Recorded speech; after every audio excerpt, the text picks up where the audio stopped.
धीम्तान धीम्तान धीरनान धीना धीम्तान धीम्तान धीरनान धीना धीम्तान धीम्तान धीरनान धीना धीम्तान धीम्तान धीरनन धीर धीरना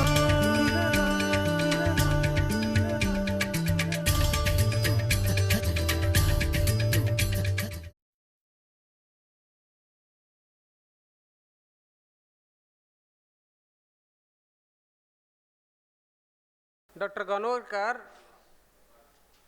worked as the director of Bhogilal Leherchand Institute of Indology in New Delhi, and now he is the director of Holistic Research Center in Surat. He has specialized in grammar and Indian philosophical schools. Dr. I. Narasimhan is the director of an IT firm, Interface Infotech Private Limited, Bangalore, and also the director of Jananyacharya, right? Jananyacharya Indological Research Foundation, Melkote, Karnataka. He was born in the lineage of Asuri Perumal and I. Jananyacharya Swamiji, one among the 74 Simhasanadhipatis established by Bhagavat Sri Ramanuja. He has published more than 18 books in Sanskrit, Tamil, English and Kannada. Over to Dr. Ganorkar to conduct the proceedings of this session. My voice is not very well today due to cough and fever. Already Professor Mishra ji has started and announced, and accordingly I invite Mr. Ivar. Please come and speak. We are already late and he has introduced. Tat samutshipyadaram swadamshtraya mahavarahasphutapadbalochanaha rasatalat utpalapatrasannibas samuttito nila ivachalo mahan uttishtastasya jaladrakukshera महावराहस्य महिं विगृह्य विदुन्वतो वेदमयं शरीरं रोमान्तरस्ता मुनयस्तुवन्ति मेषाद्रासम्भवात् दर्शनं स्थापनोत्सवं तुण्डीरमण्डले शेषमूर्तिं रामानुजं भजे द्विपञ्चाशद्वैष्णवाग्रे स्वार्थे सम्पत्सुतायः विजया अश्वयुजे अर्चाभूत् इति राजाय मङ्गलम्.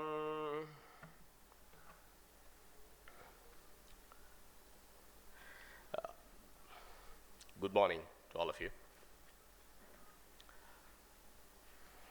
The topic I'm supposed to deliver here is Samanvaya, the methodology and the philosophy of Sri Ramanujacharya. The topic, I presume, is quite an elaborate one, but still shall make some, try to justify in the allotted time. I take this opportunity to thank Chennai University, especially Sri Mishra ji, and from the trust Sri Gopala Swami, Sri Varadarajan Swami, for giving me an opportunity here. And I congratulate them for bringing a congregation of scholars all over the world befitting this occasion of Ramanuja Sahasrabdi.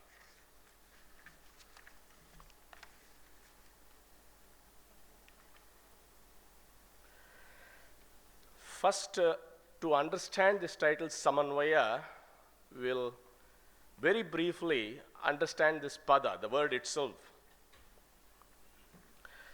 Though it may not be so relevant at the moment, I will still go through briefly, very briefly in the next 2 minutes about Samanvaya. Samanvaya according to grammar, Vyakarana. In Gato is the Dhatu. Gato means to proceed or to attain. Anu plus in Bhave Ach. Samiti Upasarga. Sam plus Anu plus in. There are two prefixes here, the Upasargas. gives Anushrutya Gacchati iti Anvayaha. Sam plus Anvayaha, Samanvayaha, Samyak Anvayaha, whatever. Meaning coordination to perfection or building a synthesis. Very difficult to translate the whole thing into English, but still let me try. Kindly excuse me for all the lexicon that I use. There are many definitions by the Tarkikas for the same pada samanvaya, but still we restrict this to grammar at the moment.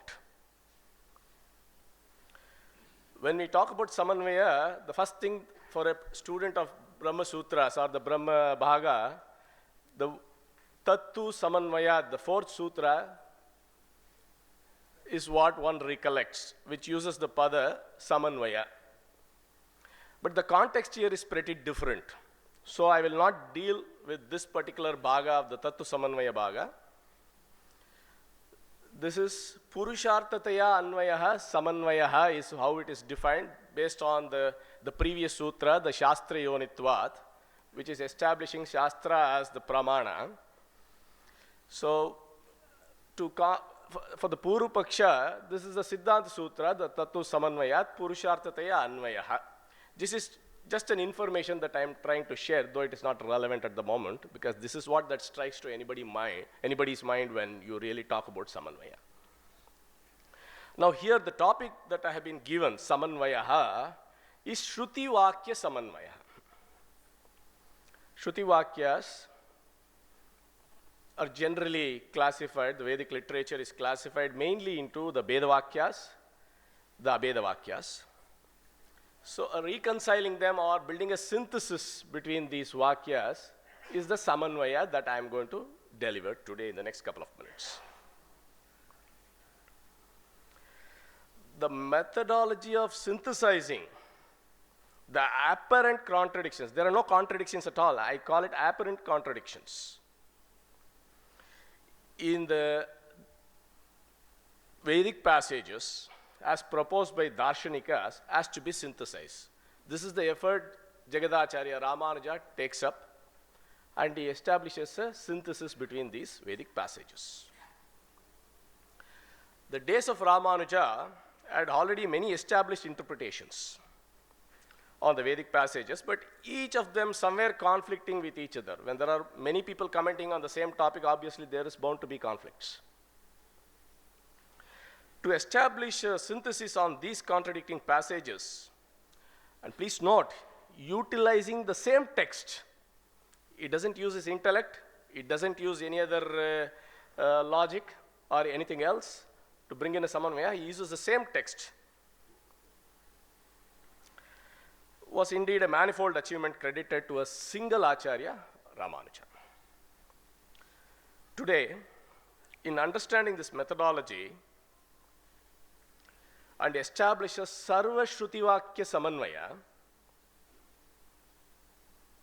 we try and establish a synthesis between the Veda Vakyas and the Abeda Vakyas.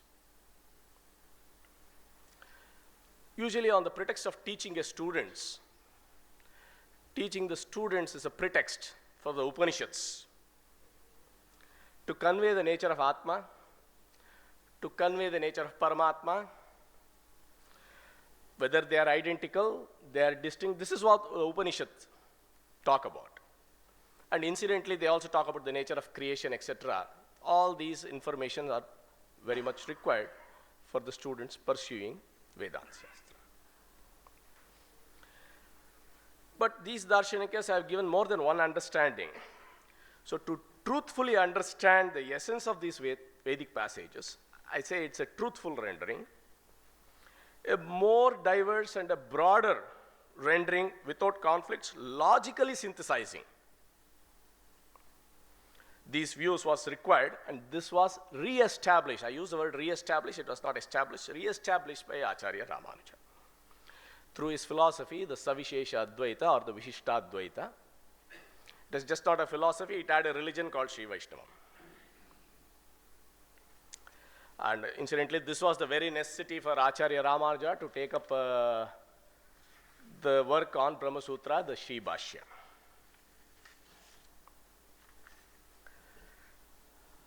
Now, we try and understand what these Shruti Vakyas are all about.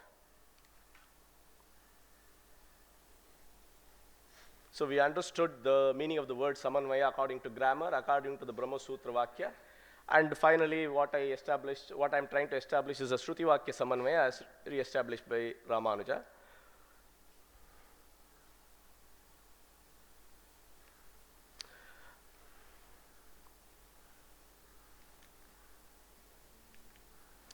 Now we understand a little bit about the Vedic passages.